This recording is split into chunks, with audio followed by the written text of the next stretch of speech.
founder of my company, Francis West Co. It's a global advisory company working with government, NGOs, and specifically business and startup in what I call operationalizing inclusion. And to me, my whole background is in technology. I spent 30 plus years at IBM, and my last job was the most influential and frankly a life-changing job.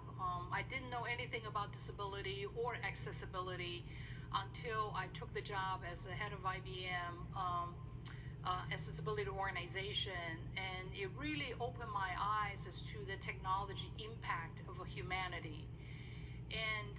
And very interesting, just like Ivo said, Huawei puts technology innovation as the key area of addressing societal problem like education, which we saw a great example of how the Huawei technology could help children to learn.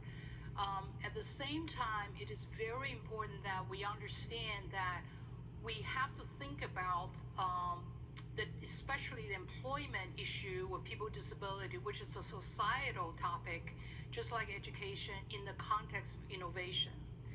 And I think it's, historically, because of this area has been, in many cases, start with a policy kind of approach, and which lead to legislation and compliance. A lot of the time, the discussion about technology get lost in the shuffle, in the sense that many discussion will start with compliances.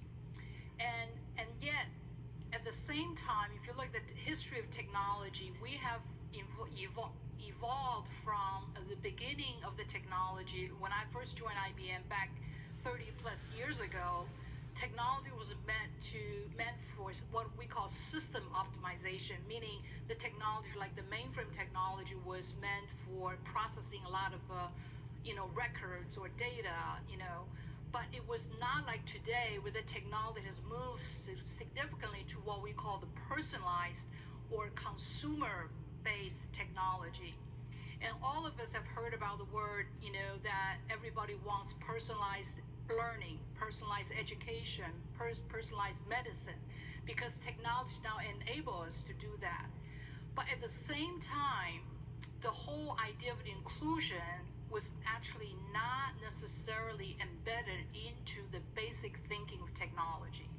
So what we found is that we have a situation where the technology, even though they understand that the technology is at their fingertip, that they can influence individual consumer or individual human beings' usage of technology, they not intrinsically understand the value of humanity's input in the technology design.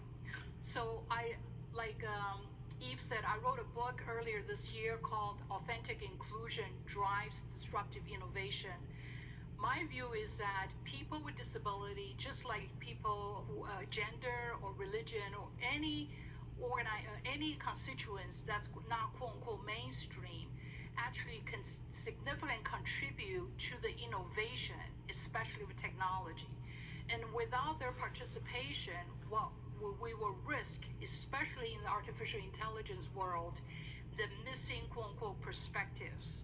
And this is at the point where in my book, I talked about as the machine gets more human, because we know AI stands for artificial intelligence. That means the machine is learning to be more human. That means human needs to be more human. So from that perspective, if you're in the HR or human resources, or you're an NGO or advocacy, this is absolutely the time where you need to engage your technology counterparts, whether it's a CIO office or a CTO or a startup, and make sure that they understand that you're engaging them not because of compliance like Section 508 or in the United States or EU 376, but you're engaging them to put human back into the design thinking. So this designing with humanity, or what I call human first, is absolutely crucial, especially in the context of artificial intelligence, because artificial intelligence today is made up two major pieces. One is machine learns by having a lot of data, and then machine learns by having algorithm. So data and algorithm is what made up artificial intelligence.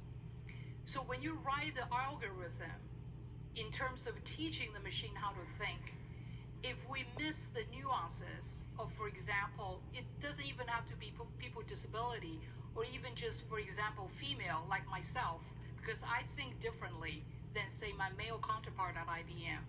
So those kind of essence of a different perspective has to be programmed into the algorithm of AI. The other side is data. Artificial intelligence cannot be effective unless it has large amount of data that it keep learning and recognizing the pattern.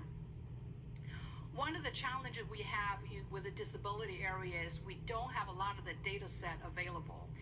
Many of you, for example, we're entering into the Christmas shopping seasons, and you will hear on the news report, like, for example, this year our consumer, shopping has gone up, and in some cases they break it down by region, by geography, by gender, but we never hear them say by, for example, people with disabilities. And I think as an NGO or as government agencies or even private sectors, we have to begin to push to say we want to see, for example, the spending power of people with disabilities or aging. Because, by the way, if you age like I am, like I always jokingly say, when I started this journey of managing disability, accessibility for IBM, I was in my 40s, early 50s. I didn't have any issues. But now as I get older, I start gaining a lot of disabilities. So my behavior, my consumer behavior, the data, whether it's Facebook or Google is tracking, ideally it should define, and it should have the what we call the data point of what a person with disability can spend, because that's the power of using data for our advantage, because we can prove that how we can influence the future, quote unquote, the profitability of either organization or productivity of the government. So I think that the fundamental point, like Eve, you were mentioning, is that as we go into a technology underpinning world, which we know is here, it's actually even more important that we build in the human thinking and the human first kind of a concept into product design, into our strategy, especially with artificial intelligence. Thank you very much. I think we can all applaud this, because it's... Francis has this ability to explain technological arguments in a way that even not people that are tech savvy like myself can understand. I admire that skill. Francis, thank you very much. Now I'm going to turn over to